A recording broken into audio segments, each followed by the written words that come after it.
परंपरा रे पूर्णच्छेद टाणिले मोहर सरकारी ऑफिस रे नवा वर्ष पालन को ना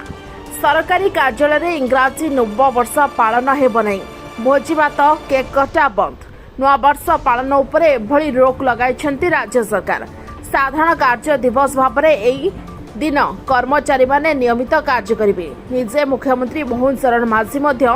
साधारण कार्य दिवस भाव सरकारी कार्य करिवे मुख्यमंत्री किंबा मुख्यमंत्री कार्यालय अधिकारी को इंग्राजी नववर्षर शुभेच्छा और अभिनंदन जणाइबाकू केही व्यक्तिगत भावे न आसिबाकू अनुरोध कराइछि सरकारी कार्यालय को कौनसी प्रकार इंग्राजी नववर्ष पालनर स्थली करने दिज्व नहीं केवल व्यक्तिगत सृजनमूलक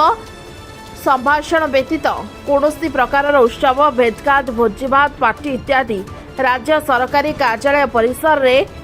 संपूर्ण भाव बारण कराइछि मुख्यमंत्री को यह पदक्षेप बेस चर्चार विषय होछि पूर्व नववर्ष दिन अघोषित छुट्टी घोषणा कराई सरकारी कार्यालय खोला रहुतिले भी समस्ते उत्सव पालन में मशगुल रुहंती।